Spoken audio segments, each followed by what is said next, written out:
What is this, man? What is that? I don't like it. I don't like it. ನಾನು ನನ್ನ ಈ red high and petrol ಕಾರ್ನ ಶಿವಾಜಿನಗರದಲ್ಲಿ ಇಮಾಮ್ ಸಾಬ್ರು ಗುಜರಿಗೆ ಹಾಕಿ ಹೊಸ ಆಡಿ diesel ಕಾರ್ನ ತಗೊಳ್ಳೋಣ ಅಂತ ಪ್ಲಾನ್ ಮಾಡಿದ್ರೆ ವಾಟ್ ಇಸ್ ದಟ್? ಈ ಸೆಂಟ್ರಲ್ ಗವರ್ಮೆಂಟ್ ನವರು ಒನ್ಸ್ ಅಗೇನ್ ಮಧ್ಯರಾತ್ರಿನೇ ಡೀಸೆಲ್ ಬೆಲೆ ಹೈಕ್ ಮಾಡಿದಾರಲ್ಲ ಕಾಂತ. I don't like it. I don't like it. ಇವರು ಇದೇ ತರ ಮಾಡ್ತಾ ಇದ್ರೆ ನಾವು ನಮ್ಮಲ್ಲಿರೋ ಕಾರ್ಗಳನ್ನೆಲ್ಲ ಮನೆ ಹಿತ್ತಲಲ್ಲಿ ನಿಲ್ಸಿ ಮನೆ ಮುಂದೆ ಇರೋ ಎತ್ತಿನ ಬಂಡಿಗಳನ್ನ ಹತ್ಕೊಂಡು ಹೋಗ್ಬೇಕಾಗತ್ತೆ ಕಾಂತ. ಏನಂತ ಯಾನೇನ ಆಕೆ ಆಯಲ್ಲೇ. ಇವಾಗ ನನ್ನ ಟುಡೇ ರೌಂಡ್ಸ್ ನಲ್ಲಿ ಒನ್ಸ್ ಅಗೈನ್ ನಮ್ಮ ಸ್ಟ್ರೈಕ್ ಖ್ಯಾತಿಯ ವಾಟಾಳನ್ನ ಸ್ಟ್ರೈಕ್ ಮಾಡಿದಾಳಂತೆ. ಅದೇನು ಅಂತ ಜಸ್ಟ್ ನೋಡ್ಕೊಂಡ್ ಬರೋಣ. ನಡಿ ಕಾಂತ ನಡೆ.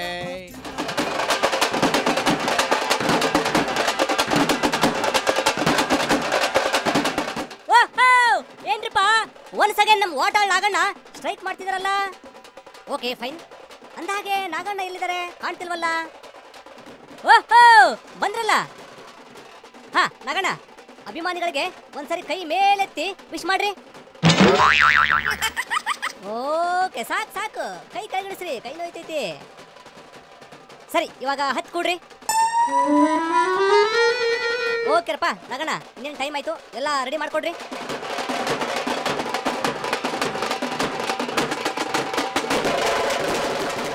Okay fine. ಇವಾಗ ವಿವಿಧ ಭಂಗಿಗಳಲ್ಲಿ ಡಿಫ್ರೆಂಟ್ ಆಗಿ ಪೋಸ್ ಕೊಡ್ರಿ.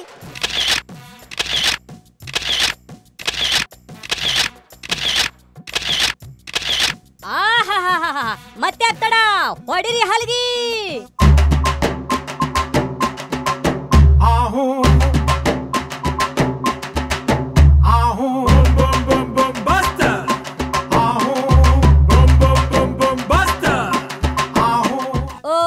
Stop stop stop. ಹಾ ನಾಗಣ್ಣ ಶುರು ಮಾಡ್ರಪ್ಪ.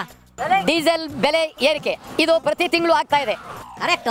ಒಂದು ತಿಂಗಳು ಪೆಟ್ರೋಲ್ ಬೆಲೆ, ಹಾ ಮತ್ತ ಒಂದು ತಿಂಗಳು ಡೀಸೆಲ್ ಬೆಲೆ, ಹಾ ಮತ್ತ ಒಂದು ತಿಂಗಳು ಸೀಮೆಎಣ್ಣೆ ಬೆಲೆ, ಹಾ ಮತ್ತ ಒಂದು ತಿಂಗಳು ಗ್ಯಾಸ್ ಬೆಲೆ, ಹಾ ಮತ್ತ ಇದು ಏರ್ಸದೆ ಕೇಂದ್ರ ಸರ್ಕಾರದ ತೀರ್ಮಾನ. ಛೇ ಏನ್ ಮಾಡೋದು ಇವಾಗ? ಬರೀ ಇದೊಂದೇ ಅಲ್ಲ, ಹ್ಞೂ ಮತ್ತ ಎಲ್ಲಾ ಬೆಲೆಗಳು ಗಗನಕ್ಕೇರಿವೆ. ಕರೆಕ್ಟ್. ಅಂದಾಗೆ ಯಾವ್ಯಾವ ಬೆಲೆ ಜಾಸ್ತಿ ಆಗಿದೆ ಹೇಳ್ರಿ? ಅಕ್ಕಿ ಬೆಲೆ ಜಾಸ್ತಿ ಆಗಿದೆ. ಹೌದು, ಮಿನಿಮಮ್ 1 kgಗೆ 40 ರೂಪಾಯಿ. ರಾಗಿ ಬೆಲೆ ಜಾಸ್ತಿ ಆಗಿದೆ. ಕೆಜಿಗೆ ಬರೀ 10 ರೂಪಾಯಿ. ಬ್ರೆಡ್ ಬೆಲೆ ಜಾಸ್ತಿ ಆಗಿದೆ. 1 ಪೀಸಿಗೆ 5 ರೂಪಾಯಿ. ಕೋಳಿ ಮೊಟ್ಟೆ ಬೆಲೆ ಜಾಸ್ತಿ ಆಗಿದೆ. 5 ರೂಪಾಯಿ ಒಂದು ಆಮ್ಲೆಟ್ ಮಾಡಿದ್ರೆ 10 ರೂಪಾಯಿ. ಕೋಳಿ ಬೆಲೆ ಜಾಸ್ತಿ ಆಗಿದೆ. ತಿನ್ನೋರು ಜಾಸ್ತಿ ಆಗ್ಯಾರ ಬಿಡ್ರಿ. ಬೀರ್ ಜಾಸ್ತಿ ಆಗಿದೆ. KF strong 120 rupees. ವಿಸ್ಕಿ ಜಾಸ್ತಿ, ಎಲ್ಲಾ ಬೆಲೆಗಳು ಜಾಸ್ತಿ ಆಗಿದೆ. ಯಾಕ್ರಿ ನಗಣ ಬರೀ ಬಿಯರ್ ವಿಸ್ಕಿ ರೇಟ್ ಹೇಳ್ತಿದ್ರಿ? ಮತ್ತೇನಾದ್ರೂ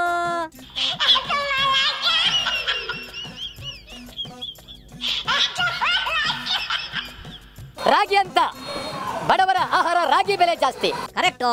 ಅಕ್ಕಿ ಬೆಲೆ ಜಾಸ್ತಿ. ಕರೆಕ್ಟ್. ಇದು ನಿಜಕ್ಕೂ ಅತ್ಯಂತ ಅಪಾಯಕಾರಿ ಬೆಳವಣಿಗೆ. ಹೌದ್ ಹೌದ್ ಹೌದ್.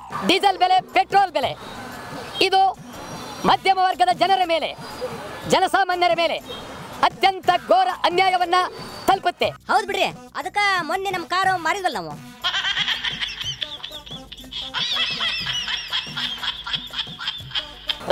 ರಾತ್ರಿ ಯಾರಿಗೂ ಹೇಳ್ದೆ ಜನ ನಿದ್ರೆ ಮಾಡುವ ಟೈಮ್ನಲ್ಲಿ ಕೇಂದ್ರ ಸರ್ಕಾರ ಬೆಲೆ ಏರಿಕೆ ಮಾಡಿರ್ತಕ್ಕಂಥದ್ದು ಸರಿಯಾದ ಕ್ರಮ ಅಲ್ಲ, ತಪ್ಪು ಕ್ರಮ. ಸರಿ ಇವಾಗ ಏನಾಗ್ಬೇಕಪ್ಪ? ಲೋಕಸಭೆಯಲ್ಲಿ ಚರ್ಚೆ ಆಗಬೇಕು. ಇದರಿಂದ ಏನಾಗುತ್ತೆ? ವೈಜ್ಞಾನಿಕವಾಗಿ ಬೆಲೆ ಜಾಸ್ತಿ ಮಾಡಬೇಕು. ಹಾ ಡೀಸೆಲ್ ಬೆಲೆ, ಪೆಟ್ರೋಲ್ ಬೆಲೆ ಹಾ ಜಾಸ್ತಿ ಮಾಡೋದ್ರಿಂದ ಮುಂದೆ ಬಸ್ ದರ ಜಾಸ್ತಿ ಆಗುತ್ತೆ. ಇದರಿಂದ ಏನಾಗುತ್ತೆ? ಇದರಿಂದ ಬಹಳ ನೋವಾಗುತ್ತೆ. ಹೌದ್ ಬಿಡ್ರಿ, ನಮಗೂ ನೋವಾಗುತ್ತೆ. ಸರಿ, ಈ ದೃಷ್ಟಿಯಿಂದ ನೀವೇನ್ ಮಾಡ್ತೀರಿ? ಈ ದೃಷ್ಟಿಯಿಂದ ನಾವು ಕನ್ನಡ ವಾಟಾಳ್ ಪಕ್ಷ ಎತ್ತಿನ ಗಾಡಿ ಸಿಲಿಂಡರ್ ಮೆರವಣಿಗೆ ಮಾಡುವ ಮೂಲಕ ವಿನೂತನ ಪ್ರತಿಭಟನೆಯನ್ನ ಮಾಡ್ತಾ ಇದ್ದೇವೆ. ಕರ್ನಾಟಕ ಸರ್ಕಾರ ಕೇಂದ್ರ ಸರ್ಕಾರದ ಮೇಲೆ ಒತ್ತಡ ತರಬೇಕು. ಬರೀ ಕರ್ನಾಟಕ ಸರ್ಕಾರ ಒಂದೇ ಅಲ್ಲ, ದೇಶದ ಎಲ್ಲ ರಾಜಕೀಯ ಪಕ್ಷಗಳು ಒತ್ತಡ ತಂದು ಏನು ಬೆಲೆ ಏರಿಕೆ ಮಾಡಿದ್ದಾರೆ ಅದನ್ನ ಹಿಂದೆ ಪಡೆಯಲೇ